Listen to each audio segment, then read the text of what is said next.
Welcome to Read My Thoughts. Our show is dedicated to presenting local and well-appreciated writers to a television audience. My name is Lori Blatzheim. I am a writer and a blogger. And now I have the honor of introducing our guest to you. In a few minutes, you will meet this focus writer. Our topic for this program is poetry. I have read poems in the past and have always wondered if I am grasping the essence of the piece. I would like to know more about this important type of writing. We are very lucky to have a special poet in our midst. The person that I'm going to be interviewing has been a businessman, a businesswoman, and has had a lot of life experiences. These include being a photographic model and a fashion designer. That opened the door to being a clothing buyer for a large department store, a business manager for an appliance repair business, and a florist. This led to merchandising plan coordinator for 48 stores. Ladies and gentlemen, let's welcome Angela Hunt. Thank you so much. Hi, Angela. Thank you so much for coming. Just a pleasure to be here. Great. That's terrific. I think that you've had a very amazing life. This is a lot to handle for any one person, I think, and I'm sure that it's maybe been something that's been important to you, having this background for as you go forward. All the better to write more, my dear. Okay, yes, that's true. Your biography says you also traveled to several countries. You did this for humanitarian aid, to teach English and to set up libraries. It sounds as though you have traveled to a number of countries. Where did you go? First, I went to Antigua. My daughter, who was 13, had heard about hurricane damage in Antigua, and she wanted in the worst way to go, and they weren't allowing anybody under 18 to go. We had to convince the government to let her come in. The people just loved her because they saw her heart and her interest and her concern. We spoke every evening to people who were very overwrought and distressed about their situation and tried to encourage them. And then along the way, we put together 3 libraries for them. One academic, we put that back in shape. And then we also had a child's library in a neighborhood for help with homework because their houses were ruined and they needed a place to go to keep their education on track.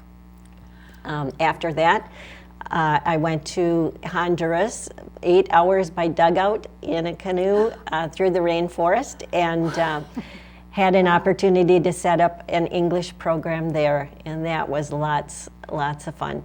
And then after that was Costa Rica, and they also wanted keyboarding skills. That helped in the commerce area. They're just getting computers in Costa Rica at the time, so I was able to help both with English and keyboarding there. And then I also went to Labrador. That was a different situation. There was an opportunity to help the government, Inuit leaders, and church leaders to resolve some of their 250-year-old differences. I have a few questions. You mentioned 3 countries that I have a feeling might be close together, and I was wondering if I'm right, where are they actually? They're all circling the Gulf of Mexico. Antigua is in the Lesser Antilles, just on the way down from Puerto Rico, in Montserrat. Okay. Antigua, had they had some kind of problems? You mentioned something having to do with difficulty with certain aspects of this. They had a hurricane, major hurricane. They have had hurricanes in the past, but this one was the worst for them. It's similar in a way to Haiti, and they continue to have natural disasters hit them too. Angela, you are also an author. How common is it for librarians to be authors? Oh, I think every librarian has at least one story in their bones.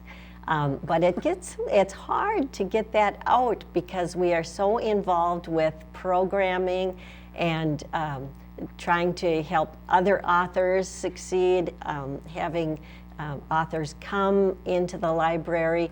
We purchase books on a regular basis, but to have time to actually sit down and write our own stories is problematic until we retire most of the time.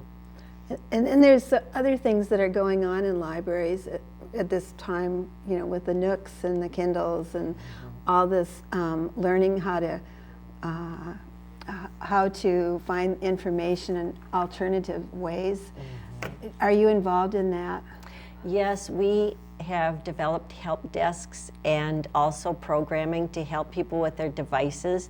A lot of our time is spent on help. I want to use my new reader, but I don't know how to do it. That might have been me. Yeah, there's a lot of us out there, so not to worry. And also we do other computer classes, we do business classes, we help people understand the world as it's revolving around us. Are there any other opportunities for people in the libraries, for example, getting together for groups and other things? Absolutely. I do a practice English group. We have immigrants come in to practice their skills in the language. We have memory care story times. We have story times, story hours for people who are disabled and need some extra help and time to comprehend the story. We have conversation groups, great decisions groups at Chanhassen Library and most of the large public libraries where they discuss important issues of the day. I think that there are so many things that you're doing that a lot of us don't realize. We come in and we think, oh, okay, it's books, and I think I'll get a few, and without realizing that there's so many other opportunities that you're participating in. So. One exciting thing for me is 4 years ago we started a writers group at Chanhassen Public Library. That has just been a wonderful situation because people can come and gather around literacy, hone their skills by having a short writing exercise, hear what other people are doing, and hearing speakers speak about specific parts of writing that might be problematic for the new writer. And that spun off also into an authors collective. So that's also going at the Chanhassen Library once a month.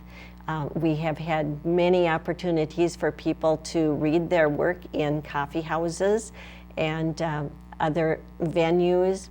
We had an open poetry night where people can read their original work. That was good. In fact, I went to that and I really enjoyed it. You know, we enjoyed you too. Oh, thank you. Okay, you have some books here, and I think we need to give you some time to talk about the kind of poetry you're writing and how it's important to you. And yes. Could you explain some of this to us? Sure. I started writing poetry when I had had a stroke and a traumatic brain injury, and I needed to figure out a way to communicate again. So I started with a kind of poetry that doesn't require capitalization or punctuation or even full sentences. It's the nut of what you need to say in a concise way, and that is the process, so to speak, of free verse poetry. We've got My Father in Verse, which was my first one, about a hospice situation. It was written to help families get everything said before somebody passes away. I realized there wasn't much about eulogies or planning funerals, so I do have quite a bit of information about that on my website, booksbyangelahunt.com. And then I wrote one Am I Still Me? About the crisis phase of stroke and brain injury and how to navigate through that difficult time.